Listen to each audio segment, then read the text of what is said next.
Shalom Uvracha, le passage pour le Chet Tevet, le 8 Tevet. Ve'al Dvarim Betelim, et suite à des paroles futiles, du bavardage, Beheter, avec permission, Kegon, par exemple, Am Haaretz, un ignorant, She'eno Yachol Lilmod, qui ne peut pas étudier, Tzarich Letaer Nafshot, de même, il a une impureté qui s'est collée suite à ces paroles vides, ces paroles qui n'ont rien de Kedusha. Il a besoin de purifier son corps, mitou mazo de cette impureté-là, des klipazo de cette écorce, aliédé gilgula bekafakela, de par ce qu'on appelle le fait de passer par le châtiment de kafakela, c'est une creux de la fronde, ce qu'on veut dire, c'est comme si on lançait par une lance, la neshama qui passe d'un endroit à un autre endroit. Il est expliqué que c'est en effet, on montre à la neshama, à la personne, après 120 ans, on lui montre tous les plaisirs du monde futur, on voit la lumière, la vérité, le bonheur, quelque chose d'inimaginable. Et de l'autre côté, après quelques temps, on le fait passer dans ce monde-là, dans les plaisirs de ce monde-là, dans ces plaisirs qu'il avait dans ce monde-là. Et là, le tsar, la souffrance, justement, c'est une souffrance de passer d'un bonheur extraordinaire à un monde aussi matériel. Et c'est justement ce kafakela, c'est comme une lance, on le passe de situation à une situation, d'une situation à une autre, d'un monde à un monde, et ceci est donc appelé kafakela. Et ceci est pour but de nettoyer le bavardage futile d'une personne qui n'avait pas de Torah, car il ne savait pas étudier la Torah. Tout de même, il a parlé, tous ces bavardages prennent leur force des forces impures, et ces forces impures sont attachées à sa neshama. Comme je katoub bezohar, parashat Beshalach daf Nuntet, il est rapporté ainsi dans le Zohar, parashat Beshalach, page 59. Aval diburim asurim, mais en ce qui concerne des paroles interdites, kegon etzalot velashon hara, par exemple, la plaisanterie ou du mauvais langage, de la mauvaise langue, parler du mal ou rapporter, etc. Des kayotse baem, et comme ceci, shem mishalosh klipot atmeot legamre. Ces paroles sont plus graves car leur force, leur vitalité provient des trois forces impures totalement. En kafakela levado moil. Alors là, le kafakela, ce qu'on a expliqué, donc cette lance-là, ce châtiment-là, ne va pas pouvoir suffisamment lui seul les taher et la vire de nettoyer et de faire disparaître tout matom et un nefesh, l'impureté, son impureté de son âme.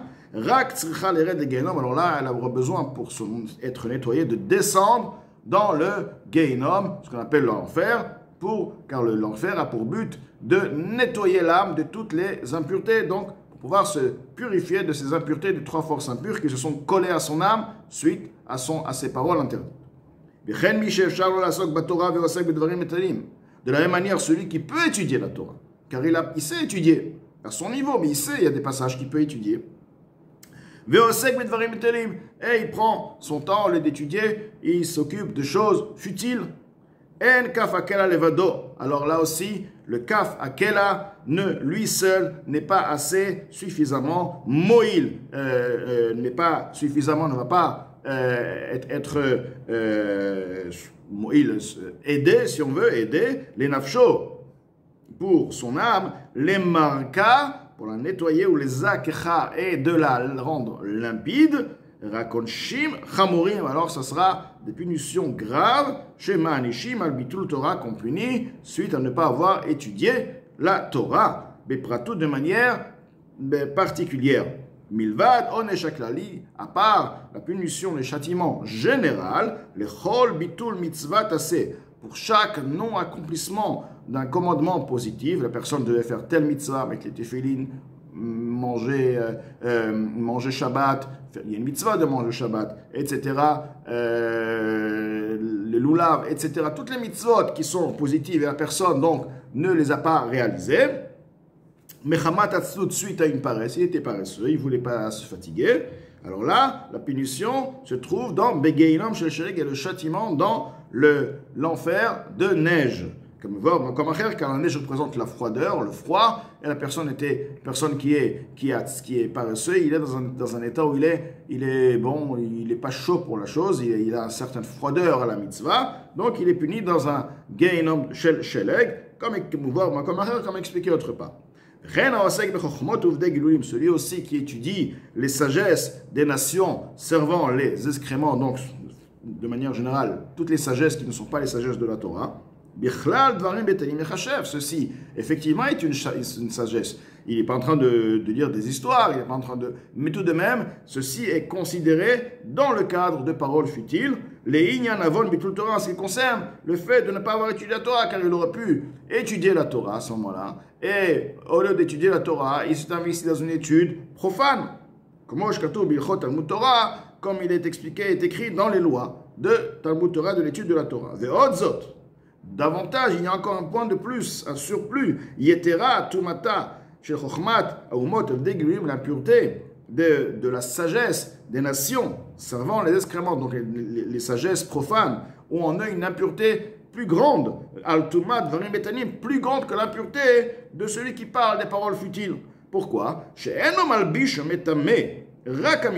qui parle des paroles futiles, il ne va habiller, il va rendre impur uniquement les facultés émotionnelles, les midot, miyesod ruach akadosh, de l'élément de ruach, l'air, ce qu'on appelle ruach, c'est l'air. Nous savons très bien que toute chose est composée de par les quatre bases, les quatre éléments esh, ruach, maim, afar. Donc l'âme en elle, et a aussi en elle spirituellement le esh, le feu, l'air, maim, l'eau, afar, la poussière, dont à partir de ces quatre éléments dérivent tous les midot, les facultés de l'âme. Et là, la personne, de par ses paroles futiles, il a rendu impur. Quel détail de son neshama il a rendu impur? Il a rendu impur les midot provenant du ruach, uniquement les midot qui sont liés au niveau de l'élément du ruach de l'air. Akadosh, donc bien sûr, saint de sa neshama, car la neshama elle est sainte. Chez Benafsho Eloki, de son âme divine. Betumat klipat noga, de par l'impureté de l'écorce de noga, chez Bedvarim Betelim, se trouvant dans les paroles futiles, se trouve donc l'impureté de noga. Abayim yesoda ruach hara, eux aussi provenant de l'élément de ruach du vent donc, comme expliqué avant, il y a aussi dans la Touma, il y a aussi l'âme animale, elle aussi ces quatre éléments. Donc ruach le vent, hara mauvais, shibeklipazo, benefsho be'amid, se trouvant dans cette écorce, dans cette impureté de son âme animale, kedeleel, comme écrit plus haut dans le premier chapitre. Donc la personne qui a parlé des paroles futiles, qu'est-ce qui se passe en fait? Il a entraîné une impureté sur son âme. Mais quelle partie de son âme? On expliquait dans le ruach, la partie, l'élément de ruach, du ruach, le vent, d'accord? Le vent, la partie du vent de son âme, elle a reçu une impureté à partir du ruach, de la touma, de l'âme animale, dont cette impureté provient d'où? De Klipat Noga. Velo bechinat Chabad shebenafsho, mais il n'a pas rendu impur, il n'a pas touché, il n'a pas souillé les facultés intellectuelles. Chabad, c'est Chochma, Binadat, la sagesse, compréhension, connaissance de son âme. Mais Achar, Shem Divrei Shtut, étant donné que ce sont des paroles qui ne sont pas liées avec l'intelligence, ce sont des paroles de bêtises, il a parlé des paroles futiles, ou borou, des choses, des paroles vides. Chez Gama Shotim, même les idiots, même les ignorants peuvent parler. Ce ne sont pas des paroles qui sont liées à la sagesse. Donc il a rendu impur uniquement le ruach de son âme Akadosh, son âme Akdusha, son âme saint, à partir du ruach qui est l'expression des paroles provenant du ruach de l'âme animale.